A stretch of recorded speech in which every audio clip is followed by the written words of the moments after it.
thank you for joining us and thank you for your participation in the conference. So I want to paint a situation where a prosecutor has three options. They have a situation, they have atrocities. They can prosecute those atrocities as an international crime, an act of terrorism, or both. Which door do they choose and why?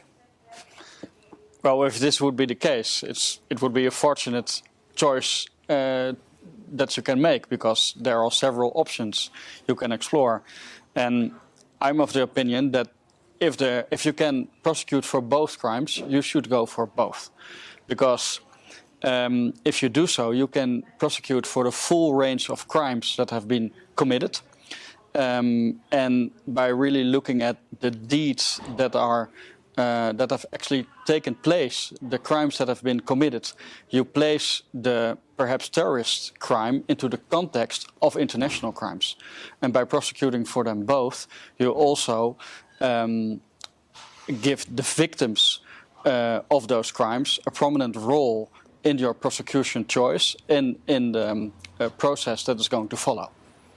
And so this suggests that, and you've mentioned this before, that cumulative charging can be really, really effective. Are there other advantages to cumulative charging that you see? And can you give an example of where this has had really important positive effects, charging both sets of crimes? Yeah, in my experience, where I chose for the prosecution of both crimes at the same time, I found that the choice made both cases stronger, because both prosecutions benefited from each other. And it also places the facts you want to prosecute for in the same context. So you are not in a courtroom with a terrorist who thinks that his deeds can be legitimate for the reasons he is fighting for. So if you're prosecuting for both the same deeds as a terrorist crime and a war crime, then you consider those deeds by different frameworks. People have said that victims often will feel that justice is served more in a prosecution relating to international crimes than terrorism. Could you explain why that might be the case? If you prosecute for a terrorism crime just as a member of a terrorist organization, you are not going to touch the full range of crimes that have been committed, and victims have no place in the prosecution of a member of a terrorist organization group. Terrorist crimes, so to speak, are victimless crimes, but international crimes aren't victimless crimes. They are crimes against victims about breaches of international humanitarian law. So I think if you go for both, you firstly prosecute for the breach of a crime that attacks a democracy, and if you also prosecute for a crime as a war crime, you prosecute for the crime that attacks the humanity. And both terrorism and terrorist-related offenses, as well as international crimes, are notoriously political.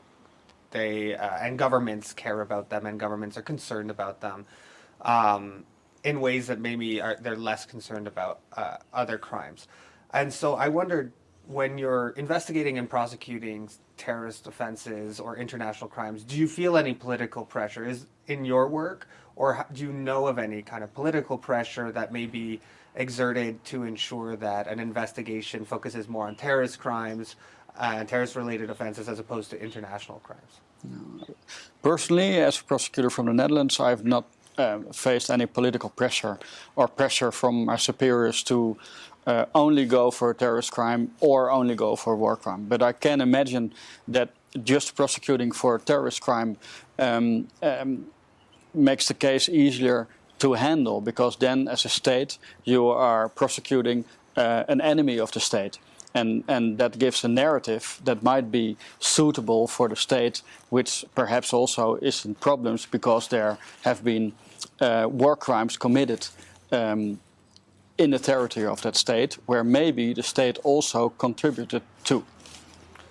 So unfortunately there's no shortage of terrorist offenses or international crimes. So I just wondered if there's one thing that you could wave your magic wand and change today that would improve the chances that victims and survivors of these offenses and these crimes would have a higher likelihood of getting some justice, what would you do? What do you think the biggest thing that we could do is? Well, I think this is really a good question. I think we as prosecutors and judges and all other participants involved in the investigation of these crimes should look each other up. We should learn from each other. We should look at each other's cases and methods.